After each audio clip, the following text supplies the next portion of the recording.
Bien, estimados amigos, ahora nos toca conversar un poco sobre el tema de la delincuencia, del sicariato y de los asaltos y matanzas que hay por todas partes. Y el ministro Pérez Guadalupe ha salido a proponer que se legisle sobre la cadena perpetua. Él quiere que se le ponga cadena perpetua a los sicarios, a aquellos que los utilizan, a los jóvenes, estos menores de edad, para que asesinen por encargo.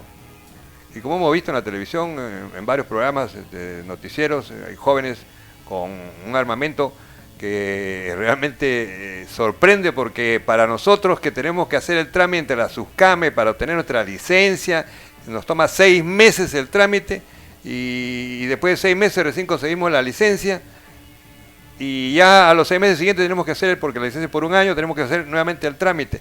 Sin embargo, los delincuentes tienen un armamento infernal con municiones de todo tipo, y ellos sí, no sé cómo consiguen las licencias. Pero bueno, el asunto es que este ministro José Luis Pérez Guadalupe ha propuesto cadena perpetua. ¿Quién la va a promulgar o a tratar esa ley? Si el Congreso no le quiere dar facultades, pues simplemente se han ido tranquilos a sus casas y esperar a ver qué hace el gobierno. ¿Qué haces? ¿Qué hace el ministro? Y solamente ha tenido que declarar que él es un hombre democrático, respeta la Constitución y que va solamente a algunos decretos de urgencia sobre economía y finanzas, van a emitir algunas normas, pero dentro del marco de la Constitución. Es todo lo que pueden hacer. Y van a tener que someterse al Congreso, porque el Congreso en realidad es el primer poder del Estado. No es el poder ejecutivo, no es el presidente. El Congreso es el primer poder del Estado. Aunque dé vergüenza este Congreso, pero lo es, por una razón muy sencilla. Son elegidos por los pueblos del Perú. Los 130 congresistas representan a todos los 30 millones de peruanos de sus respectivas regiones, y ellos son los que deberían llevar al Congreso las propuestas de leyes para sus respectivas regiones. Pero no lo hacen, simplemente toman la semana de paseo a sus regiones, a sus zonas, nada más que para viajar en realidad y disfrutarla, pero no han hecho nada. Este Congreso ha resultado ser el peor de los congresos, y este gobierno el peor de los gobiernos. Así que estamos de mal en peor, empeorando en todo. Así que yo no sé qué pretende con esta ley de cadena perpetua, que lo va a asustar a estos muchachos.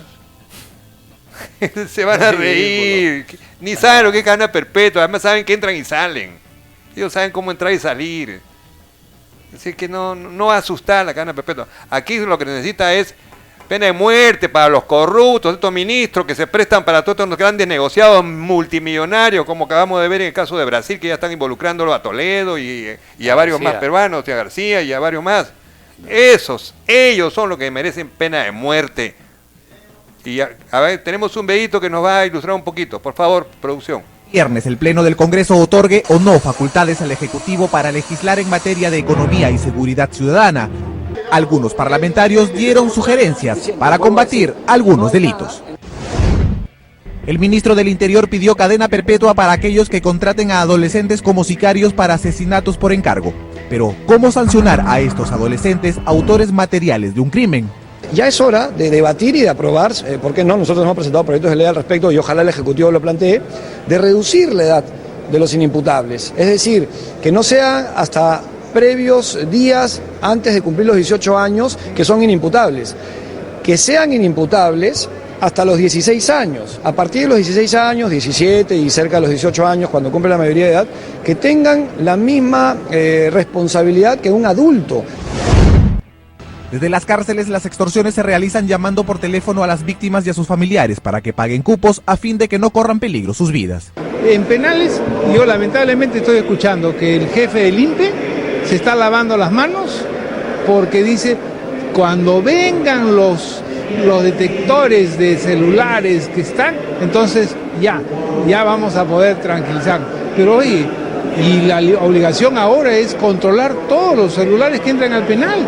¿Cuáles son las requisas que están haciendo? ¿De vez en cuando? No. ¿Cuántos están encontrando? ¿Cómo siguen habiendo celulares en los penales? Y ese es el trabajo del INPE. Según las últimas estadísticas del INEI, en los últimos 5 meses del año se han denunciado más de 1.300 casos de violaciones, en su mayoría a menores de edad. Eso tiene que ser pena de muerte, señores. Basta ya de tanta tontería. Acá necesitamos dureza, normas muy duras, no necesitamos paliativos. Y seguir hablando y hablan y no se hace absolutamente nada, señor. En los últimos días también hemos sido testigos de invasiones a terrenos por personas asusadas por sujetos que se dedican al tráfico de tierras, pese a que ya existe una legislación al respecto. Por ejemplo, en tráfico de terrenos, te digo, la pena era 2 años. Ha subido con nuestro Parlamento a 8 años. Yo soy autor justamente del tema de usurpaciones y usurpaciones agravadas. No se aplica. Entonces, el gran problema en el país es que tiene las leyes. En el fondo, lo que nos falta solo es la pena de muerte. Porque después de leyes, somos una fábrica, te diré. Este viernes, Pedro Cateriano tiene que acudir al Congreso para explicar este pedido de facultades, tanto en seguridad como en economía. Bueno, amigos, yo quiero agregar algo ahí a lo que han dicho estos caballeros, ¿no? De uno y de otro lado. Por ejemplo, si son conscientes por las recomendaciones, por ejemplo, que le escucho al policía Salazar, congresista, que dice mano dura, que necesitamos leyes más duras. Oiga, pero si los que dictan las leyes son ellos. No es lo que llaman, parece que él se ha puesto en posición de policía y se olvidó que es congresista. Fíjese, es cierto, se necesita, por ejemplo, legislar cadena perpetua, como bien lo ha dicho, a los que utilizan a los menores de edad. Dice 16 años, señores, de 16 años corren a 15, corren a 14, ponle como es en otros países de Colombia, estaban de los 13 años, y esto va a venir, tomo mi precaución, pues a partir de los 13 años los penalizo. Entonces, todo eso, el Congreso lo puede hacer en su ley, no necesita que el Ejecutivo le esté enviando un proyecto, háganlo, adelántenle muy bien, adelántense ustedes y saquen su proyecto de ley, su ley de una vez, dicten su ley. Y además todo eso que están pidiendo, que el control de los celulares, y también en honor a la verdad, acá hay hay un terreno indefinido. Por un lado la policía cuida la parte exterior del Lurigancho y el INPE cuida la parte interna. Entonces, ¿quién corrompe a quién? Porque ¿cómo ingresan los celulares? Entonces hay un terreno indefinido y esa prostitución se debe a que las responsabilidades están indefinidas. Hace tiempo hemos pedido que la Policía Nacional, que tanta falta hace a la inseguridad, que salga pues del penal y lo deje al INPE a cargo de eso. Entonces recuperarían por lo menos unos 500, 600 hombres en todos los penales del país. Que salgan de ahí, que dejen libre el camino al personal del Instituto Nacional Penitenciario y entonces podemos echarle la culpa con razón a ellos. Pero ahorita, ¿qué hacemos diciendo las llamadas se hacen del penal? El señor Pérez Guadalupe se da cuenta, ha estado en los dos lados, estuvo en el penal, controlando los penales. Ya, hasta ahí, ¿quién eran los responsables? Los de la policía. Ahora se va al otro lado de la policía, está de ministro del Interior, ¿y quiénes son? Los del INPE. No te pases, pero no seas conchudo Pérez Guadalupe. Jorge Luis Pérez Guadalupe. Ya, aquí lo que se tiene que hacer, estimados amigos, es definir responsabilidad, y eso es el problema del Ejecutivo. Eso no necesita una medida, una ley, simplemente la policía la retiro y el INPE asume su responsabilidad, que la tiene por ley orgánica, una ley que está para que la ejecute. Entonces ese es un primer problema, y un segundo problema estamos mirando, dentro de los tantos problemas que hay, nadie dice qué hacer en tema preventivo. Por ejemplo, nadie habla de educación. Parece que acá la gente va, y eso es lo que uno percibe de la ignorancia de las autoridades del Estado y del Congreso también. El problema de la inseguridad ciudadana, estimados amigos, el último punto de la inseguridad ciudadana es la participación del Ministerio del Interior. Antes, salud, educación, Ministerio de la Mujer, justicia, y al final, defensa, y al final está el interior. Y de eso nadie habla. O sea, todo el mundo cree que la inseguridad ciudadana solamente se debe al problema del Ministerio del Interior. Falso, estimados amigos. La inseguridad ciudadana se debe fundamentalmente al narcotráfico, en primer lugar. En segundo lugar, se debe a la pobreza extrema. En tercer lugar, al subdesarrollo. En cuarto lugar, se debe a la educación. En quinto lugar, ya se debe a la labor de los gobiernos provinciales y locales, de la ocupación de los espacios. que por ejemplo las plazas públicas se encuentran poco iluminadas, de aspectos técnicos pequeños, pero todo es un conjunto, una matriz completa. Y eso, señores, no es la participación del policía. Y aquí en esta parte participa el tema del serenazgo, por eso que varias veces hemos pedido que aquí de una vez dar facultades, por ejemplo, para que el serenazgo se convierta en una fuerza auxiliar de la policía. Eso lo hemos dicho varias veces, pero pareciera que no se escuche eso. Y entonces todos vamos por el problema de la policía. Y hablando del problema de la policía, mi estimado Víctor, nos preguntamos frente al pedido de los alcaldes, dice que intervenga la Fuerza Armada, y le agregamos aquí, porque muchos hablan de que intervenga la Fuerza Armada. La pregunta que hay que hacerse, es legítimo el reclamo de los alcaldes, pero es legítimo preguntarse, ¿el Estado ha hecho lo suficiente como para que ingrese la Fuerza Armada? La respuesta es no ha hecho lo suficiente. Entonces, si no ha hecho lo suficiente, ¿por qué? Porque tenemos policías del 24x24 entre 35.000 y 45.000 efectivos que están en plan H. Y eso, disculpen ustedes, amigos, en la guerra interna, mientras los militares y particularmente el ejército totalmente involucrado en los aspectos de combate en el campo, el 50% estaba de día libre chambeando fuera. O sea, mientras nosotros sacamos el alma en las comisarías que abandonaron la Policía Nacional por razones de seguridad, entre comillas, acá venían a las ciudades y estaban en los bancos, en los chifas, en los prostíbulos, en todo sitio cuidando, ganándose su billetito. Y los cojinovas de los soldados muriendo, dando su cote de sangre. Y después, cuando vinieron los juicios, enjuiciados por un lado, y segundo, ¿quiénes eran los principales cuchillos? Estos conchudos que hacían los atestados incriminándolos en temas difíciles. Por eso yo siempre he dicho que no es conveniente la participación de la Fuerza Armada por esas razones, pero porque no es el momento todavía de la emergencia, está en el proceso de urgencia, pero la emergencia utilicen toda su potencialidad que tienen ociosa, con 45.000 efectivos en la calle, utilicen esos elementos de inteligencia, resuelvan el problema. El gobierno tiene que solucionar primero el uso de sus recursos disponibles, serenazgo, seguridad privada, y encima la propia Policía Nacional resolviendo ese problema. Así que, señor Pérez Guadalupe, no sé cómo llamarte, si en realidad conoces, no conoces como este tema, como para estar sugiriendo aspectos cuando no resuelves nada, absolutamente, los problemas propios de su ministerio. No. Pepe Lucho, estás mal, muy mal. En el INPE no hiciste la labor que se esperaba de ti, aunque se supone que conoces, que sabes. Pero estos son pues los llamados caviares, que son los fujiconfusos o fujicojudos, le llaman algunos, y que hacen puro investigación, plancitos, son expertos en hacer estudios. Sí. Campeones en el estudio, pero en la práctica en proponer y hablar, proponen, y bla, bla, bla, bonito, sí. Se pulen, ¿no? Eso es lo que hemos visto, porque en realidad hablan bien. Claro, sí. ¿Ya? Pero nos entrevista Jaime de Altaus, ¿no? Sí, y salen ahí, salen en la televisión, en todos los canales, en todos los programas, y anuncian todos sus resultados y sus propuestas, que al final de cuentas vemos que la muerte, la delincuencia. ¿De dónde salen las llamadas? ¿Del INPE? Salen ¿qué han hecho ellos con el control de los celulares? Que eso que tanto mencionan. Tanto que decían que iban a bloquear. ¿Cuántos años venimos escuchando que iban a bloquear los penales, alrededor de los penales, para que no se haga la señal de los celulares?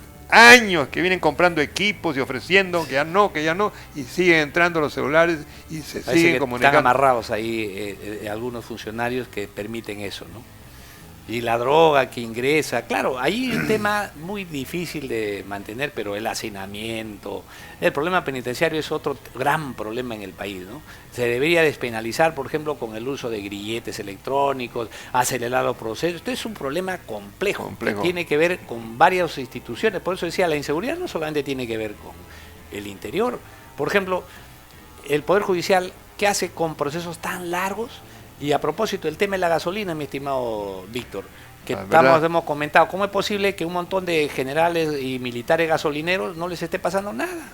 Cuando está 4 años durmiendo en una sala, oiga, y por agarrar un pájaro frutero, lo fusilan, lo cuelgan, y todo el tema lo presentan a la prensa, le ponen ahí, levantan la cara y le ponen los malditos de Bayobar, los hijos de patria, malditos. No sé cuánto, todos son malditos, ¿no? En eso sí, la policía es campeona porque le etiqueta títulos a gente, los limpios, no sé cuántos, los oscuros, los cochinos, los sucios, los elegantes. Nombres a montones. El libreto creo que les queda corto porque tienen capacidad ingeniosa, pero para ubicar a los delitos no. Entonces resulta que eso es parte también del problema. Sí, claro. ¿Qué hacemos, Víctor? ¿Qué hacemos? Acabamos de ver hace unos días un caso en Pisco. 2 oficiales de la Fuerza Aérea, un coronel, más 2 subalternos, en la noche llenando tanques cisterna con 3.800 galones de combustible, que ojo, que es querosene, no es gasolina, es querosene de alta pureza que utilizamos los aviones. ¿Para dónde? Para el Brain. ¿Para qué? Para que los narcotraficantes utilicen el mejor querosene, el mejor, más refinadito querosene para macerar la hoja de coca. O sea que por eso es que tenemos pues la mejor calidad de cocaína en el mundo. Y ese delito cometido por estos oficiales y suboficiales de la Fuerza Aérea en Pisco hace pocos días, mutis, nadie dice nada. Anteriormente hemos tenido en la Marina, que vendían en hilo. También te vendían en hilo, y antes eso también ha habido en Tumbes, o sea, en Talara, o sea, por todos lados, pero todo queda en silencio y no pasa nada.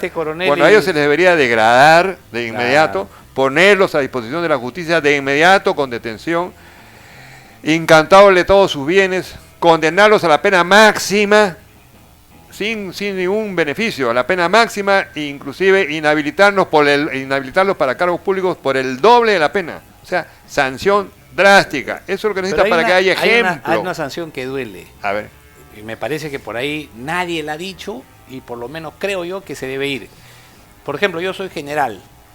Delinco, no pasa nada porque no me afecta mi sueldo, ¿no es cierto? Entonces me voy a la cana, sigo cobrando mi billete, mi familia cobra su billete. Pero acá, todo aquel que es condenado por funcionario del Estado y delito de corrupción, sueldo mínimo vital.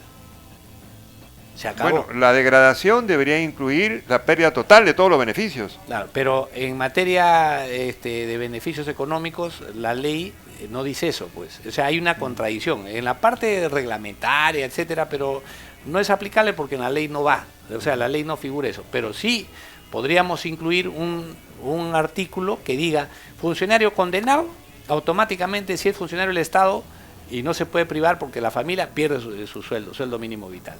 Y con eso, pues, por lo menos la gente dice, ucha, que si me voy acá y me quitan todo y encima me quedo con el sueldo mínimo vital, voy a perder. Y hasta que, bueno, pues ahí queda, ¿no? Entonces, eso asustaría un poco, por lo menos frenaría a los gasolineros, ¿no? Porque, y además, si no han condenado a nadie, pues tienen con toda razón, gente de la Fuerza Aérea, oye, si a mis compañeros del ejército no los han condenado, 4 años esperando que se dé inicio al juicio oral. Muchos se molestan porque hay algunos que son coroneles, comandantes, algunos que ya están de generales ahorita y dicen, oye, ¿qué habla estos viejos locos? No sé, un momentito. Esto tiene que ver porque los de abajo te están mirando y están mirando que esto se limpie, pues. Porque qué bacán, o sea que estamos de acuerdo entonces que todo el mundo robe, pues, y ahí se acabó, ya nadie hace nada, ¿no? Ese es mi punto de vista, no sé qué te parece. Sí, ese es el motivo por el cual la delincuencia pues, se pasea, porque ven el ejemplo de que la corrupción, que se enteran, en los penales están viendo los programas, este programa lo están viendo en los penales, y se enteran de todo, en los penales circula la información más que en las calles. Y entonces ven pues que hay impunidad en delitos gigantescos, millonarios, multimillonarios, como ya se enteraron, por ejemplo, esta corrupción, pues el tema del lago Titicaca, ya lo saben en los penales, y van a comentar, efectivamente. 2.500 millones de soles. ¿Qué tal raza? Dicen, ¿no? Y nosotros, ¿por qué estamos en cana? Si estos sinvergüenzas siguen robando, siendo millonarios. Entonces, el ejemplo viene de arriba, pues. Y tenemos que pregonar con el ejemplo. La honestidad tiene que empezar desde arriba y sancionar precisamente drásticamente a quienes hayan cometido delitos como este que acabamos de mencionar. Es la única manera, no hay otra, porque vamos a empezar a sancionar a los pájaros fruteros y dejamos a los gallinazos.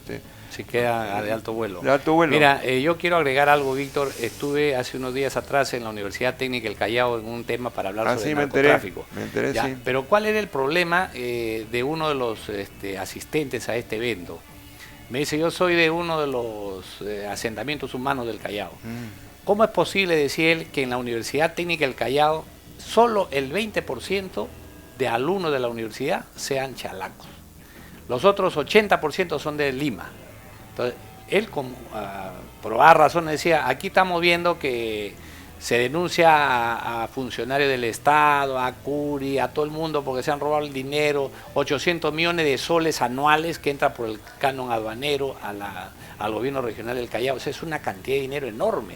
O sea, para gastar 2 millones de soles diarios, algo más de eso, dos y pico de millones, más los impuestos, más esto. O sea, ahí es una millonada de dinero en un área tan pequeña. Entonces decía, ¿cómo es posible que no se nos dé becas?